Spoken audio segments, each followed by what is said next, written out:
You are not too late. Sorry, guys. Had a little bit of delay. I put countdown on, then went to go tuck the kids in. And so delays, but it's worth it. I was talking to my son.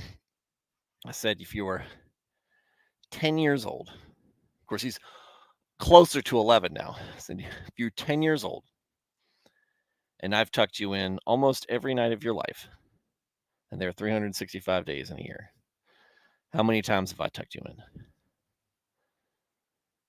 You got it right.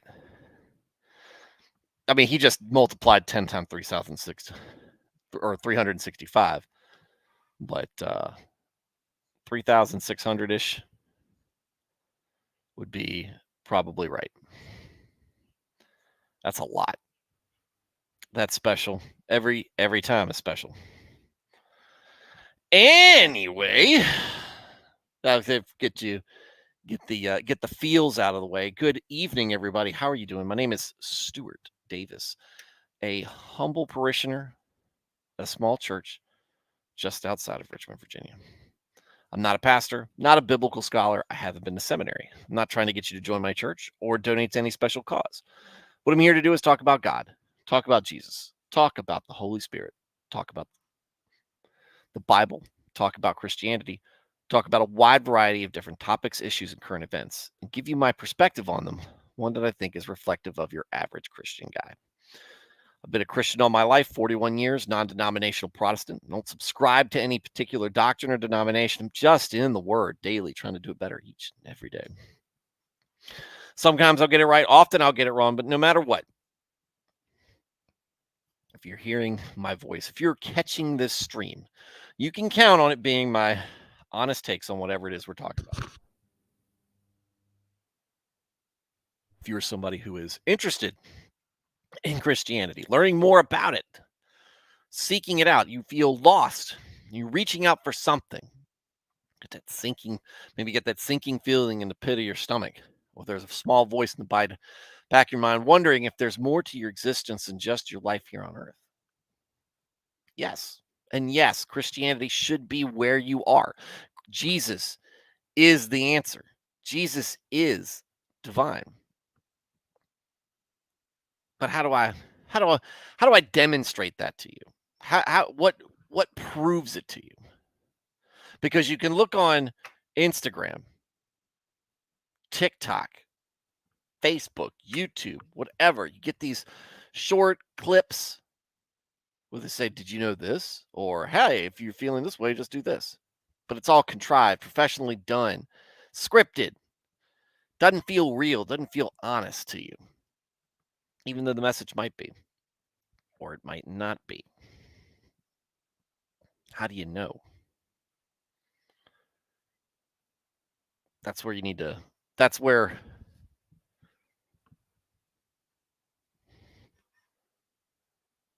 sorry, someone read something in the chat. Anyway, you see a lot of stuff on social media, and it feels like it's just overdone. And you're looking for something that's more down to earth, more real, more honest. That's why this show is live.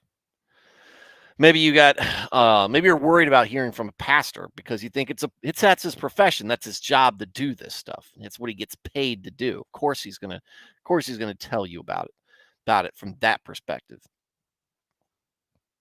There's more to the profession than that, but I understand as an outsider how you might feel that way. Heck, we do have bad actors within the faith who are in it for the wrong reasons or chase power, money, fame, or all three in some cases. But the vast majority is not like that. But I understand. You don't want to hear it from the pulpit. You want to hear it from the guy in the pew sitting next to you who could turn to you and say, "Look, been doing this a long time. This is what the faith means to me. This is what it's done to me. This is what it can do for you. This is why it's important. This is why we believe what we believe." And if you're looking for that in a relaxed, comfortable layperson setting, right here, right here is where you want to be. If you're already a Christian and you just enjoy Christian topics and discussions, same thing. We run this very similar to a Wednesday night study group or a Sunday school, small group oriented. This is casual Christian discussion and Bible review. Oh, wait, let me put it up. And Bible review. So if that's what you're looking for and you enjoy what you're seeing here, like the show, like the episode, subscribe if you want to see more like this. Hit the notification bell if you want to be notified when we're streaming. We and I say this because the show is more than just me. We stream live Monday through Thursday generally, 8:35 Eastern time in the evening. But right now with church softball on Mondays, it's mostly Tuesdays through Thursdays. But we'd love to catch you here. Love to catch you here and join us. Be part of the chat. Be part of this show. We got a great group of folks who tune in and night out. And they make this show better with their comments, their opinions, and you should as well. Tell me what I'm doing right. Tell me what I'm doing wrong. What do you agree or disagree with that we're discussing? What unique perspectives or experiences or insights do you have that you can add to what we're talking about? What are your opinions? What are your questions? I may not have answers, but we can talk about the question regardless. Like I said, love to have you in there. And we're a small enough community. If you type something in that chat, I'm going to read it and respond to it. And with that said, let's get to the show. Dresden's first in the chat. What's going on? Nico coming in for a second night in a row. It used to be Nico first in the chat was automatic for months. Nico was first in the chat. Text in Italian. What's going on, sir? Alias, howdy from Galax. Are you talking about Virginia? Galax? Galax? Out in the southwestern part of Virginia? Alex Moore lurking. Aren't you always, though? Well, usually. Yeah! There we go. Are you visiting there? Or are you out? I'm not trying to dox you, but are you just visiting out there, traveling through there? What's going on? That's hill country. That's hill country. They have a lot of big Virginia football out there. Virginia high school football. Oh, delivery. Okay. Drive safe out there. Look, it's not the Rockies, right? But that area, there's some hills. I don't know, and I've never actually been to Galax, but up in that area, there are some twisty turning roads on your way out to Kentucky, West Virginia, Kentucky and West Virginia. Sorry. Emmanuel Osorio is here. Woohoo! Talk about deliveries. Emmanuel Osorio delivering his presence to the chat. All right. Well, anything new popping up? Nope. No. I think we're going to get right to it, like Alex Moore generally wants us to. I really liked the first night talking about Proverbs. I really got I felt like it was a good first impression for the chat for the book and that first chapter. And we're going to see how we do with another one chapter tonight. Because I feel like it brings one topic. And I think that's a good thing. I think that's a good thing for us. So we will get into it. As I have said, we're back in the Amplified translation. If you didn't pick up on that, because I'm reading with brackets, there's brackets in the text. Um, it's definitely it's really good here because it kind of clarifies things, puts things in context. We got away from it in Psalm because that kind of prose doesn't lend itself for good flowing reading of the different Psalms. But we're back in there. And this has quickly, and as me being a guy raised on the New International Version, quickly Amplified has become my favorite translation. I gave my I gave my preacher props the other day because he quoted the Amplified and put it up on the screen. I said, "Yeah, that's my man." But I read it in Sunday school about a year ago, or guess whenever when we already started with it, I was reading it, and everybody's like, "What translation are you in?" I was like, "Amplified," and everybody gives me a funny look. I'm like, "You'll love it. You'll love it. Amplified's great."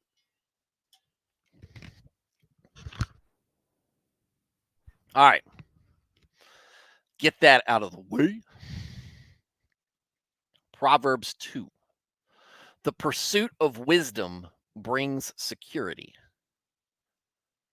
My son, if you will receive my words and treasure my commandments within you, so that your ear is attentive to skillful and godly wisdom, and apply your heart to understanding, seeking it conscientiously and striving for it eagerly. Yes, if you cry out for insight and lift up your voice for understanding, if you seek skillful and godly wisdom as you would silver, and search for her as you would hidden treasures, then you will understand the reverent fear of the Lord, that is worshiping him and regarding him as truly awesome, and discover the knowledge of God.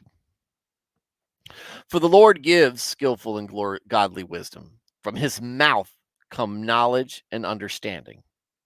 He stores away sound wisdom for the righteous, those who are in right standing with him. He is a shield to those who walk in integrity, those of honorable character and moral courage.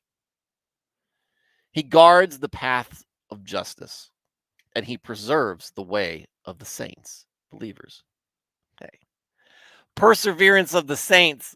Somebody go get the tulip Calvinists, the 5-point tulips. We got he preserves the way of his saints, believers. Then you will understand righteousness and justice in every circumstance, and integrity in every good path. For skillful and godly wisdom will enter your heart, and knowledge will be pleasant to your soul. Discretion will watch over you. Understanding and discernment will guard you, to keep you from the way of evil and the evil man, from the man who speaks perverse things, from those who leave the paths of uprightness, those who leave the paths of uprightness, to walk in the ways of darkness, who find joy in doing evil and delight in the perversity of evil, whose paths are crooked and who are devious in their ways, to keep you from the immoral woman, from the seductress with her flattering words, who leaves the companion husband of her youth and forgets the covenant of God, of her God. For her house leads down to death, and her paths lead to the dead. None who go to her return again. My goodness. None who go to her return again, nor do they regain the paths of life. Woo! That's a warning, folks. So you will walk in the way of good men, that is, of personal those I'm sorry. So you will walk in the way of good men, that is, those of personal integrity, moral courage, and honorable character, and keep to the paths of the righteous. For the upright, those who are in right standing with God, will live in the land, and those of integrity who are blameless in God's sight will remain in it.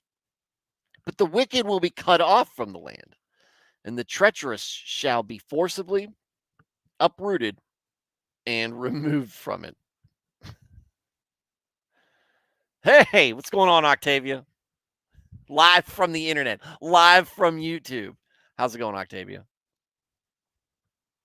Hope you're doing well.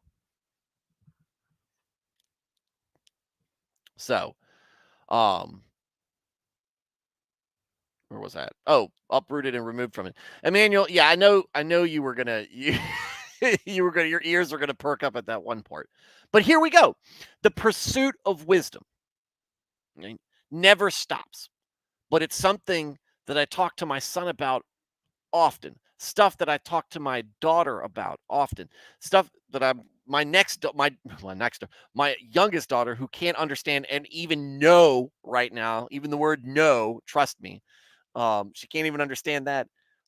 Eventually I will teach her as well. Teaching kids wisdom while at the same time when the funny thing to me, and maybe this is just a me thing. When I tell my kids things, constantly in my head is, "Hey, dummy, you need to do that too." But it's a joy to do this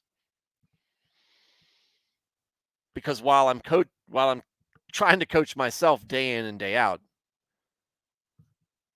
I'm passing on what I can to my kids so that they can avoid some of the mistakes that I've made and be ahead of the curve and understand better discernment and wisdom. Some mistakes they're going to end up making. You're going to make bad choices. You're going to fall down. You're going to sin. It happens. It's not an excuse. It's just, but it is a reality. And so many people want to excuse what they do wrong because they feel like they can't help it because our nature is sinful. Take ownership of what you do wrong. And is what's part of that is what we see in the pursuit of wisdom. Brings security, puts us in that righteousness. We are all flawed beings. All we all mess up. But what do we learn from it? What do we gain from it? What do we observe other people around us?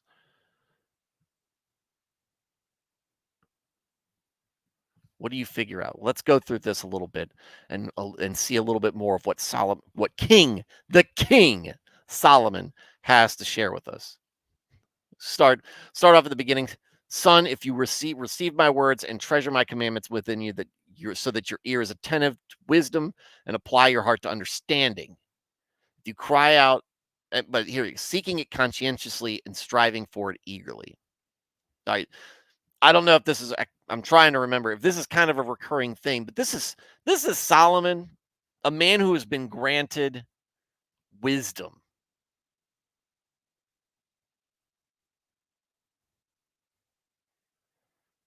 Ultimate wisdom from his humility and selflessness when asked by God to grant him who asked by God what he wanted and he would grant him anything.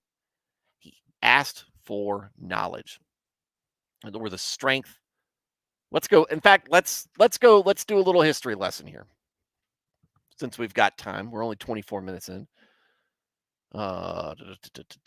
He will be in Second Kings, I think. No, he will be in First Kings.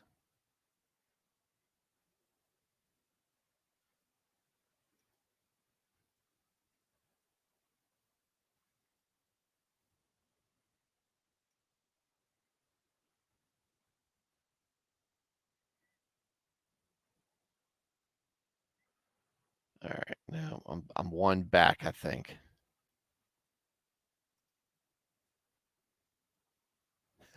That's funny, guys.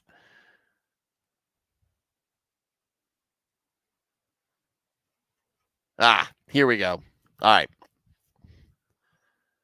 Now Solomon loved the Lord, walking at first in the statutes of David his father, except for the fact that he sacrificed and burned incense in the high places, ignoring the law that required all sacrifices to be offered at the tabernacle.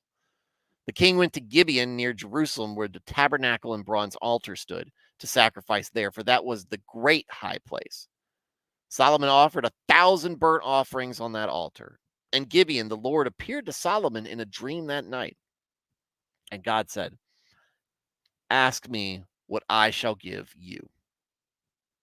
Then Solomon said, "You have shown your servant David, my father, great loving kindness, because he walked before you in faithfulness and righteousness, and with uprightness in the heart toward you.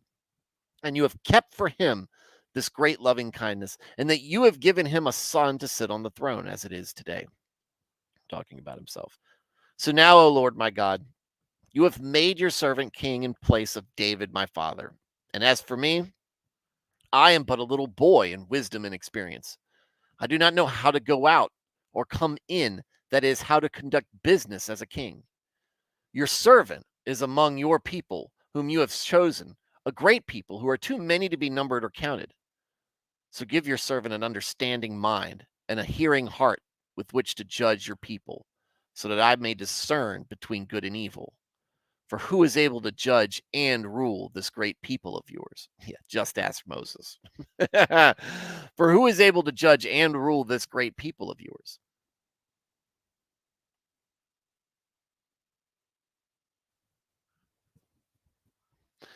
Now it pleased the Lord that Solomon had asked this thing. God said to him, "Because you have asked this, and have not asked for yourself a long life, nor for wealth, nor for the lives of your enemies, but have asked for yourself understanding to recognize justice, behold, I've done as you asked. I have given you a wise and discerning heart and mind, so that no one before you was your equal, nor shall anyone equal you arise after you. I'm sorry, no, nor shall anyone equal to you arise after you. No one before, during, and after has been like Solomon. Have also given you what you have not asked, both wealth and honor, so that there will not be anyone equal to you among the kings for all of your days. If you walk in my ways, keeping my statutes and my commandments, as your father David did, then I will lengthen your days." Then Solomon woke, and he realized that it was a dream. He came back to Jerusalem and stood before the ark of the covenant of the Lord. He offered burnt offerings and peace offerings, and he prepared a feast for all his servants.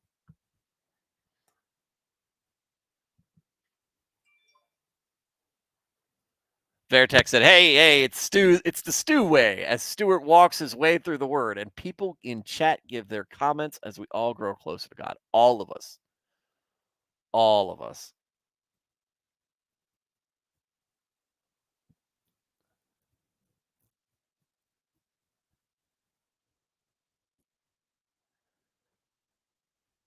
Vertex said, "There's no Gales in Galax and Alias." I haven't looked. No gals in Galax. I don't know. He's not looking. Vertex, "It preserves the way of the saints," i.e., he keeps the path open, not preserving the saints themselves. Literally the way. Literally the way there means way, road, distance, journey, manner. Look, don't rain on my parade here. I'm trying to reach out to the Calvinists. Come on.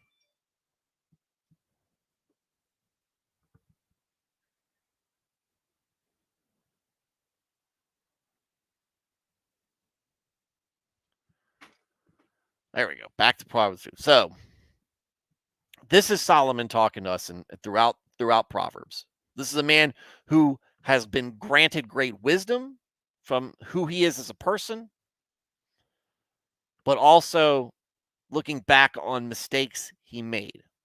And in Solomon's case, many of his mistakes were relationship mistakes, as in his marriage. He had many wives, he had many concubines. They led him astray. because he had gathered wives from different cultures, different who worship different gods, and they persuaded him, coaxed him to worship with them, which was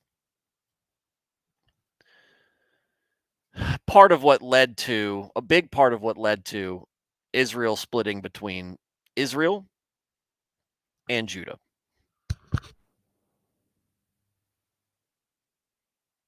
Big reason. But so Solomon, this is Solomon looking back and saying, "Look, I've been granted this wisdom. Let me bestow key fundamentals of life in the faith with you." And here we are in chapter 2. If you cry out for insight and lift up your voice for understanding, if you seek skillful and godly wisdom as you would silver and search for her as you would hidden treasures, then you will understand the reverent fear of the Lord, worshiping him and regarding him as truly awesome, and discover the knowledge of God. What are we seeing here? If you are crying, if you're praying for insight, like praying out, that I equate with praying.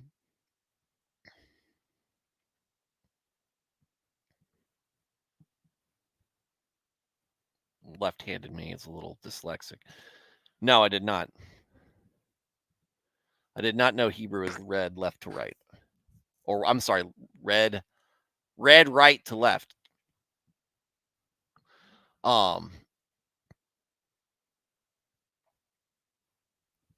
if you're crying out for insight, in my mind, that is praying to God, reaching out, lifting up your voice for understanding. Help me better understand.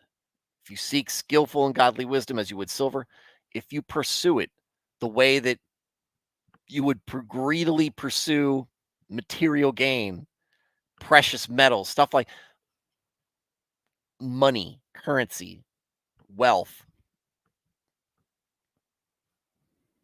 then you will understand the reverent fear of the Lord that is worshiping him regarding this. You will, if you put that effort in, the same way you put that effort into um, worldly possessions and wealth, you'll get it. You'll figure it out why it's important, and you'll start to understand. For the Lord gives skillful and godly wisdom. It is throughout the it is throughout Scripture. At this point, we have learned many things from Genesis up to now. Truisms of life, relatable people in relatable circumstances who mess up or who rise up and do the right thing. And we can say this, Monday morning quarterbacking this, or in hindsight, looking back until they should have done this. Well, obviously, this was going to happen.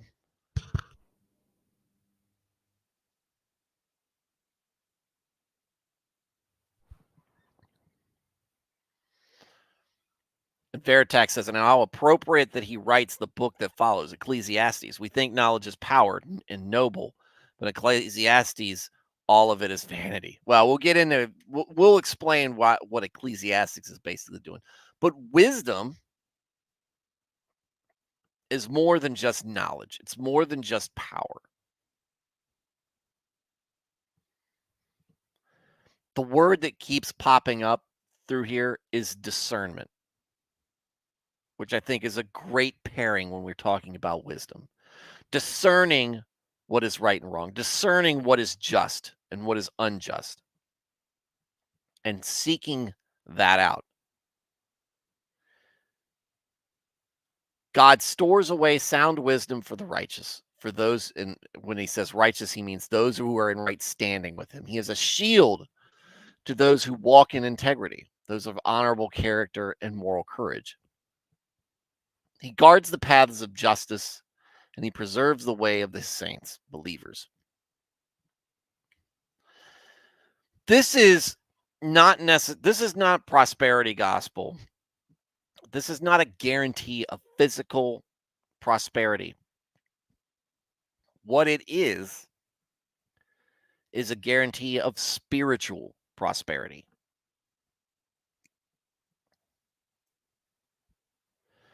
That doesn't mean, oh, I do the right thing, I'm going to be rich.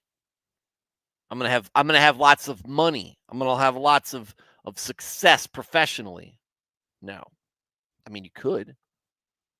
Perhaps there's a lot of wisdom that if you follow it sets you up for success professionally and financially. It's not a guarantee. Doesn't mean all the chips are going to fall where they may. But what it is going to set you up for is spiritual wisdom. What should I do in this case? This I need to avoid. This is wrong. Or I need to pursue this because it is correct. Discernment. And if you do that, there's protection for you.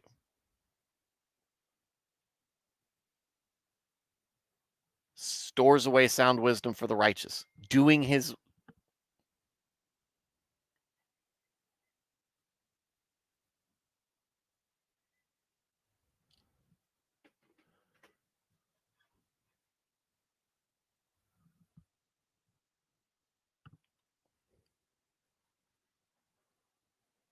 Hold on, I lost my spot. Sorry, somebody sent me a message. I had to read it.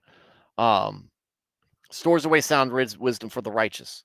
He is giving you, like he has given us scripture,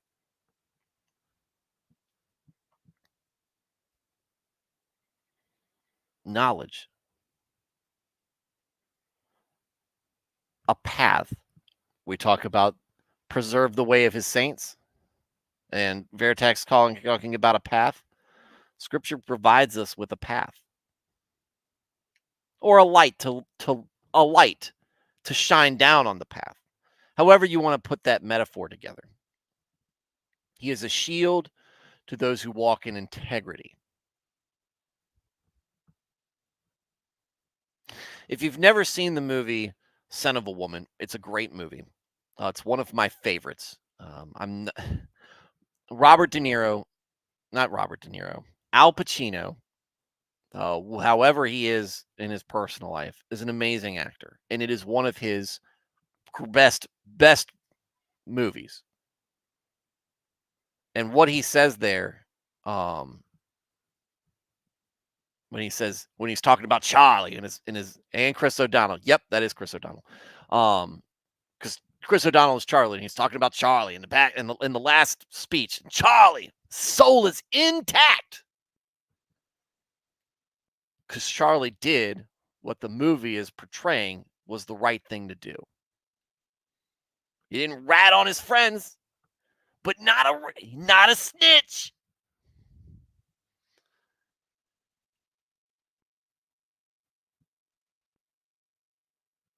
Similar thought process here. God made the universe. God made the rules. God can tell you what will protect you and won't protect you.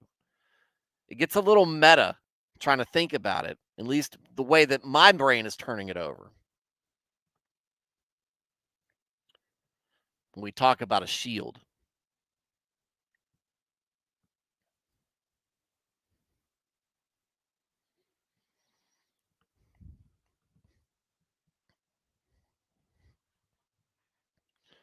we talk about a shield for you when you walk with integrity.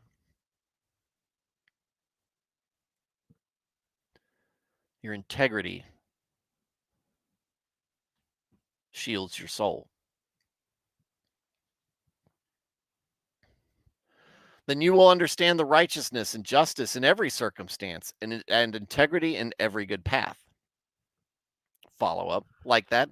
For skillful and godly wisdom will enter your heart, and knowledge will be pleasant to your soul. Discretion will watch over you. Understanding and discernment will guard you. A lot of these sound like platitudes, but really put this together in a faith path.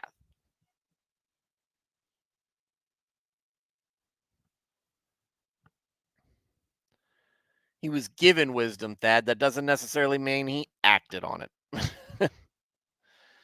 That said, some wisdom, any man's knows you are pushing it with one wife. One woman is enough. One wife, one love is enough.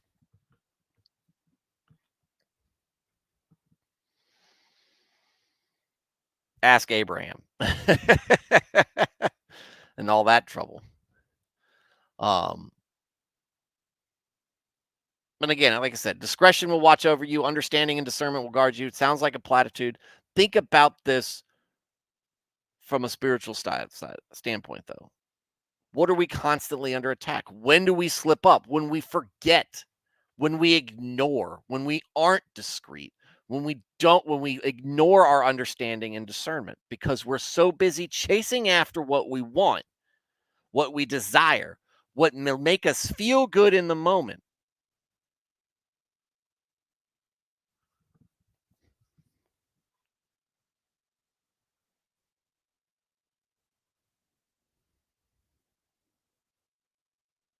We throw that discretion away. We throw that understanding and discernment away. And then what are we left? Vulnerable,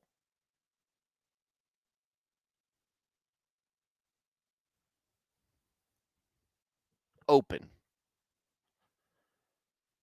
and sin rarely misses when we are not protecting ourselves.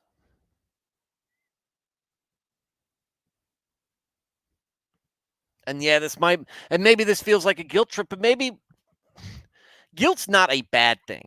This is I had a whole rant about this, and I'm not going to bring up the reasoning behind it. Shame and guilt is a good thing to remind us when we didn't use our discretion. What happens when we didn't use our discretion and our understanding and discernment? How did we feel? What did we do? How did we affect other people around us? If I give in to drink,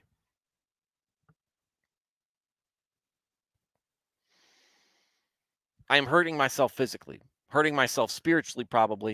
If I get behind a car and have an accident, I could kill somebody, kill myself. Those people were innocent. My kids now don't have a dad. My wife doesn't have a husband. My brother doesn't have a brother.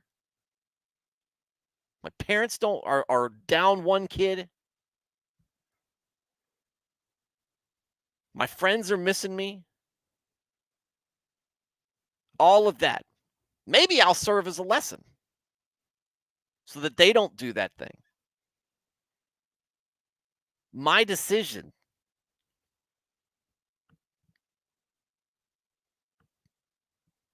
far-reaching consequences. My vice, my digging into things.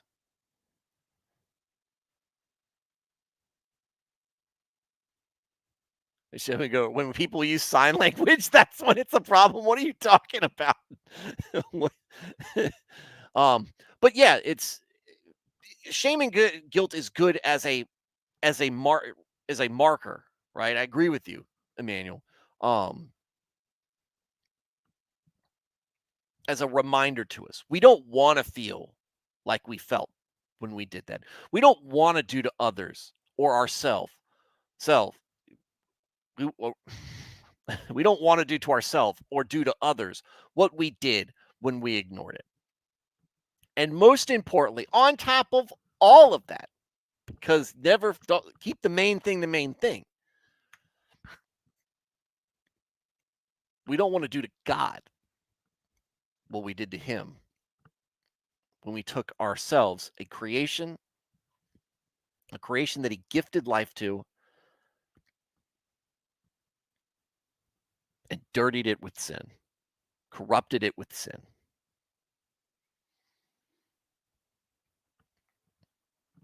How do you feel now?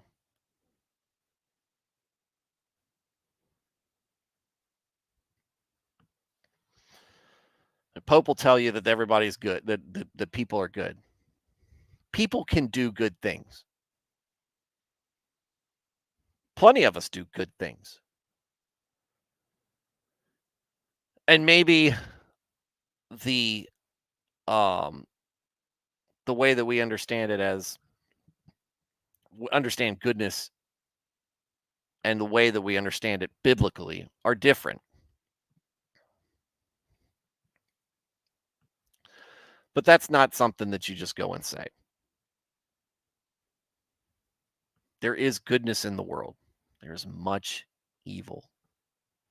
And even people who do good do evil as well. Again, we're not perfect.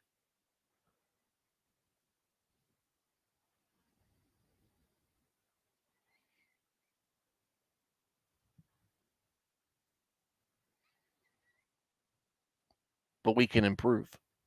We can do better. And we can as much as the shame and guilt that we feel when we do the wrong thing, when we do the right thing, we feel we feel like we're glorifying the Lord. We feel like we're promoting that justice, promoting that righteousness. Who sides to it? But it needs to be done with humility. And you need to give yourself grace because look, God gave us grace. To us, not just us giving grace to those around us, which is important. But when we're talking about guilt and shame, we're talking about screwing up, and we're talking about throwing away discretion and understanding because now we're being told what we do when we get it. But most of the time, a lot of the time, we aren't using it.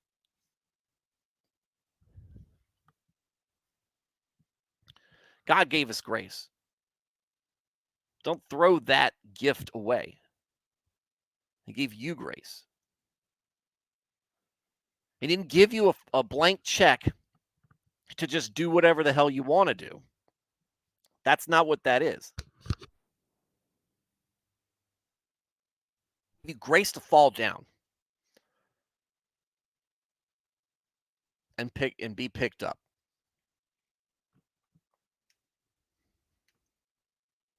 And that you should show it to the people around you as well. It's a gift to be shared. It's a big gift to be emulated. And maybe that's a part of another proverb because we don't really talk about that. What we're talking about right now is more wisdom related, not grace, not love. I'm getting away. I'm rambling. I'm off topic. Discretion will watch over you. Understanding and good discernment will guard you. It will help keep that shame and guilt, keep you from feeling shame and guilt again by making a poor decision.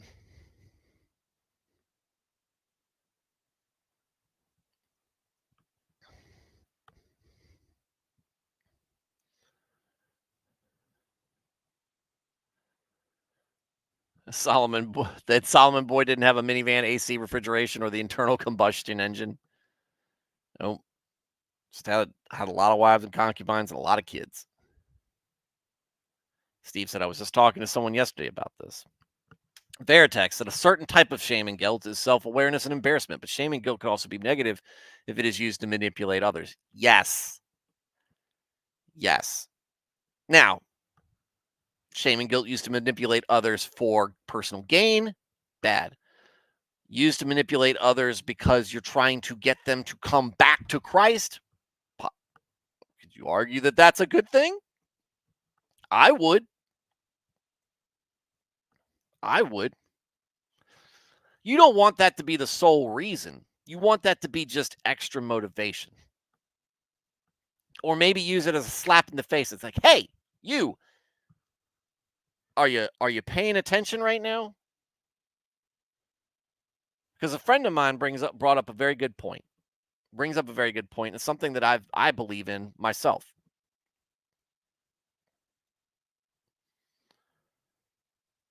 You shouldn't come to God out of fear. You should come to God because you just genuinely you feel like that connection, feel that it's right and that it's good. And you want to be part of that.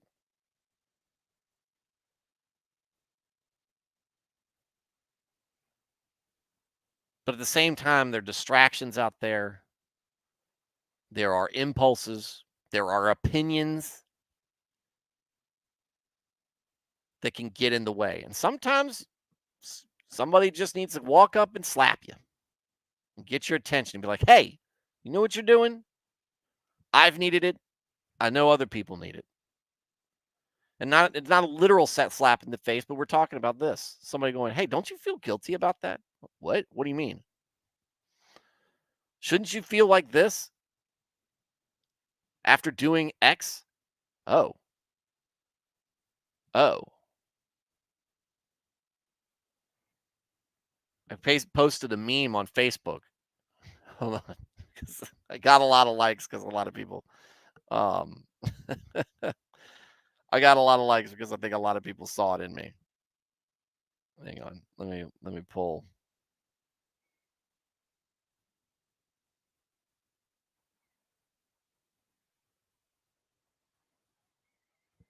Come on, come on, come on.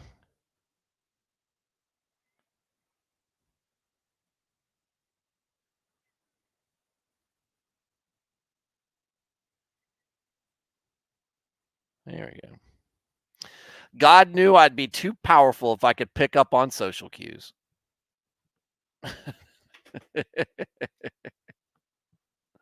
God knew I'd be too powerful if I could pick up on social cues. Sometimes we just don't see it. Sometimes we do act like animals, and we need somebody to slap us across the face, get our attention. Shame and guilt can be a tool for that. Manipulative, but not to manipulate somebody into just agreeing with your point on something trivial, or like I said, using it for personal gain, using it to win an argument.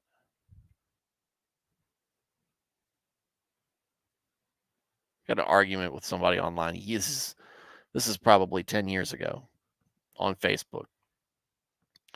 Lady I knew who was a friend of my mom's. And her point, don't know what it was. But at the time, and maybe I still feel that way, I thought her point was very dumb. And she was being very crass. And I was responding somewhat in kind. I don't curse on the internet for whatever reason. Take it for what you will. Really could curse uh, out there and on public threads because I don't think it's appropriate. That's just a me thing. Um, and she said, "I'm going to tell your mom what you said and then how you talk to me." And I'm like, "Okay, fine. Don't try to use that. Don't try to use shame or guilt to manipulate somebody like that. Some of us won't stand for it, but other people will. It doesn't matter whether you get your way or not. You shouldn't have done it."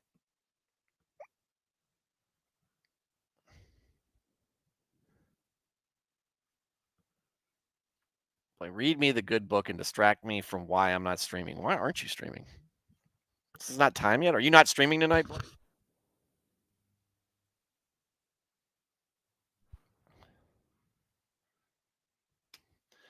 And we started all this, and it goes into this long list after this whole thing we've been talking about. Discretion will watch over you. Understanding and discernment will guard you. It gives examples to keep you from the way of evil and the evil man, from the man who speaks perverse things.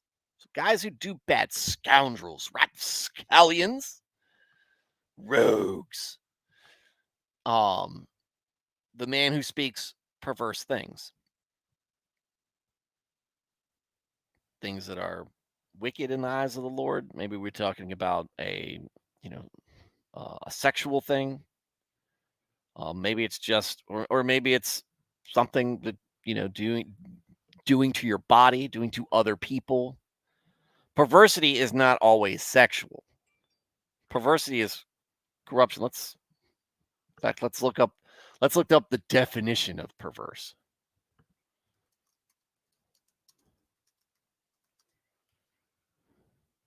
Let's define it. My internet will work. Come on, daggone it. How is it that I can stream to you guys live and I can't get there we go. Contrary to what is good or right, wicked or depraved, characterized by or resulting from willful opposition or resistance to what is right, expected, or reasonable. There you go. It's not always a sexual thing.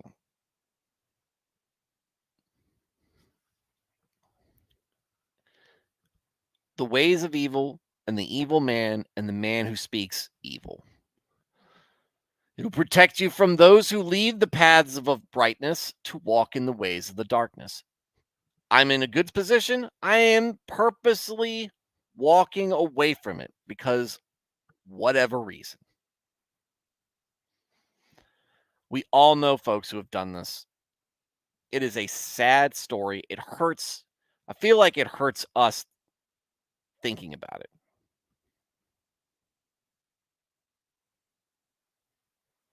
We enjoyed this person. We might have been somebody we looked up to. Might be somebody who we enjoyed sharing thoughts with and good times. But now they've decided to leave faith or to break faith, to leave and do what's wrong instead.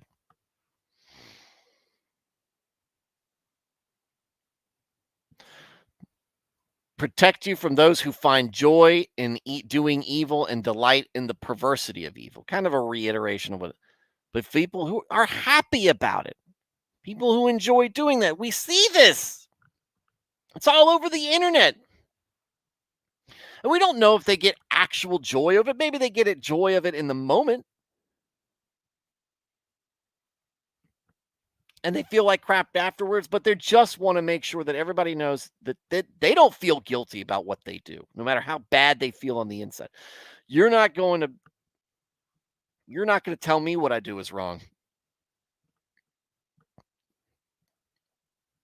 Joy in doing evil and delight in the perversity of evil. I'm glad it's bad. I want it to be bad. I'm doing it specifically because it feels good to do things this way. People whose paths are crooked and who are devious in their ways.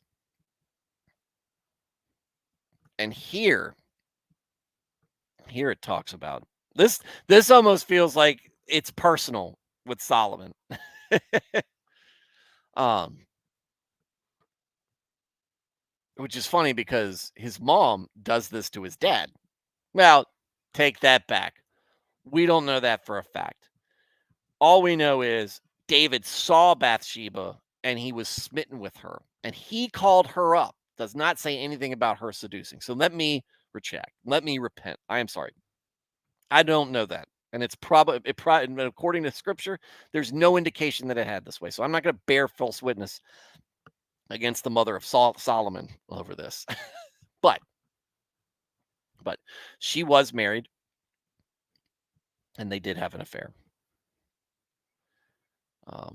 And David does murder her husband or have her husband killed, but he does marry her afterwards. And Solomon is a point for that because this is an example that God can bring good out of evil, can create good out of evil.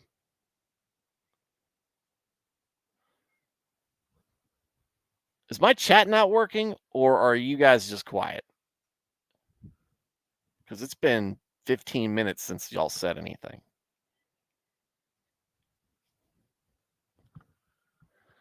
But here we go. To keep you from the immoral woman, from the seductress with her flattering words, who leaves the companion. Okay, the chat's working. Thanks, Neo. Neo! Neo!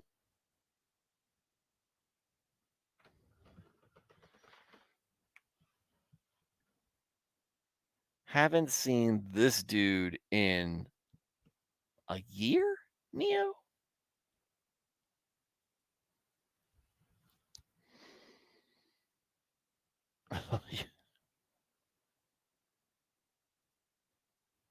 She might not have been married. She may have had a war divorce. No, she was married. I mean, that's part of the whole thing. That's part of the whole reason. It feels like it has. It feels like it's been a long time, Neo. I can't remember the last time I've seen you. I'm glad to see you. Hopefully things have been great. Maybe five-ish months. That's what some rabbis teach. Some rabbis are wrong. All right, what's the whole crux? The whole crux of Nathan's admonishment of David, and the whole reason David feels bad, is because a man has many sheep, and another man has none, and he comes and takes that lamb, that sheep from him. Some rabbis are wrong, or all rabbis are wrong, because Jesus is the Messiah, and they don't agree with that.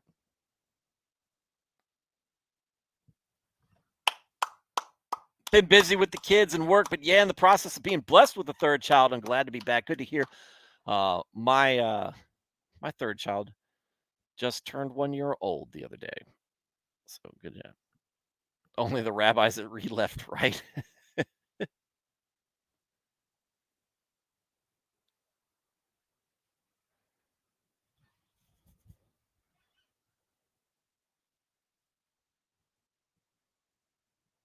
To keep you from the immoral woman, from the seductress with her flattering words, who leaves the companion, her husband of her youth, and forgets the covenant of her God.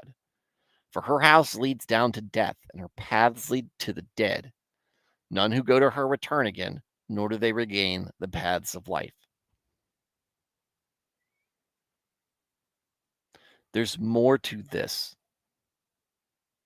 than just a warning about women.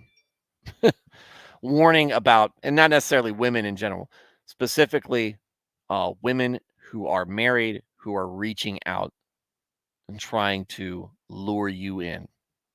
And it's not always women with men, but that ability, that vulnerability we have to being seduced into sin. For us men, especially in this case, is difficult.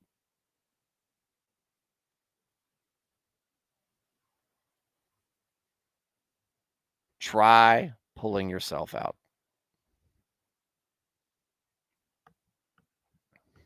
I wonder how literal this statement is. None who go to her return again, nor do they regain the paths of life. Or if it's a warning that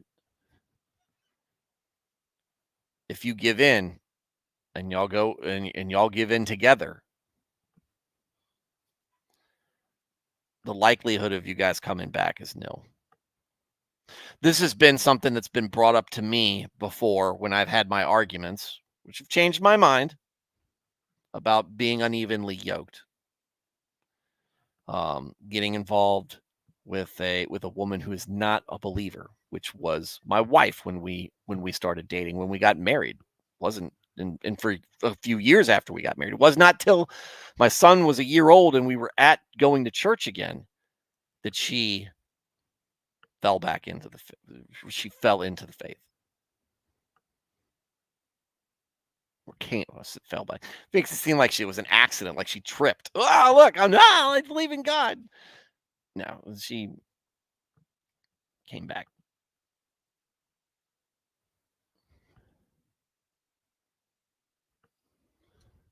If you avoid those, if you use your discernment and discretion and your understanding to avoid these temptations, these pitfalls, these tools of Satan, you will walk in the way of good men, that is, those of personal integrity, moral courage, and honorable character, and keep to the paths of the righteous. For the upright, those who are in right standing with God, will live in the land, and those of integrity who are blameless in God's sight will remain in it. But the wicked will be cut off from the land. and the treacherous shall be forcibly uprooted and removed from it. I think we all know that this land that's being discussed is heaven. I don't think it's literally Israel. Israel?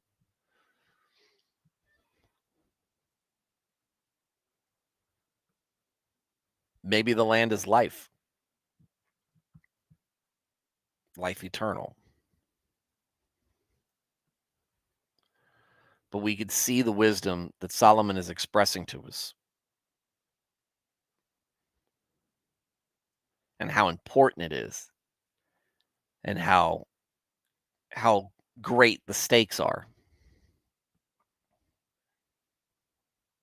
Talking about your soul. We're talking about your eternity. We're talking about being with God or being away from God. Work to be with God. Yeah. All right. Hey, man. Or, hey, man. Hey, guys. One chapter. Did a pretty good job with it. So we will do one chapter tomorrow night, Thursday night. Our last stream of the week. So, Alias. Neo Rice, so glad to say that in the chat again. Alias, Neo Rice, Thad the Man, Veritax, Blaine, Emmanuel Osorio, Steve Hawley, and Octavia. If Octavia is still watching, but still, Octavia said hi in the chat, so Octavia gets a shout out and a good night and a thank you for being part of the chat. I already said Veritax. I already said Alias. Alex, Nico, another name I'm glad to say in the chat. Texan Italian in Dresden. Thank you guys. Thank you guys for being part of this chat. Thank you guys for being part of this show. Thank you guys for being y'all.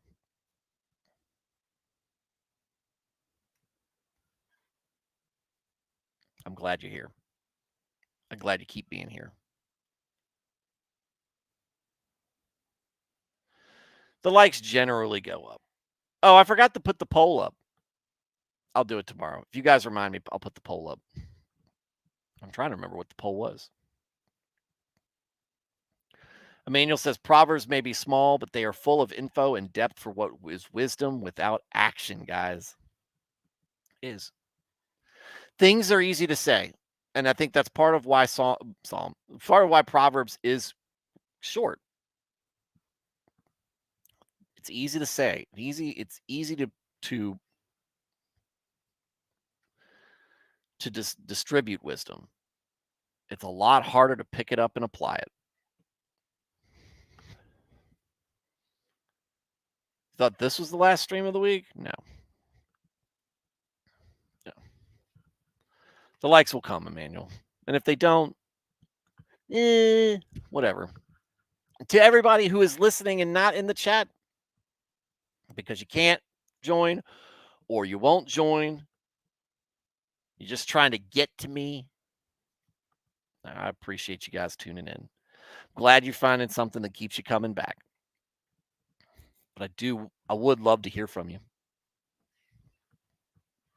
You see how excited I got about Neo? Bruh. I love when guys who I haven't seen in a while come back into.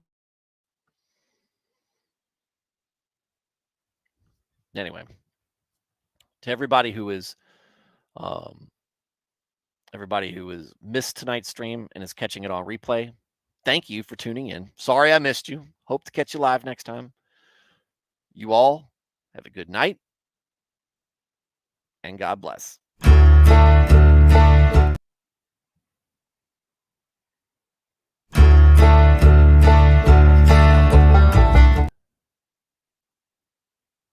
What is going on? It's supposed to be.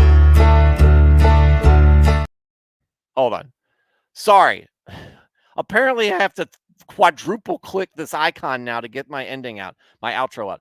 Sorry, folks. Let's try this again. Thank you all. God bless you all. Good night, and God bless you all. Talk to y'all tomorrow. Now I just got to click it once. Oh, Lord Almighty. All right, let's try this.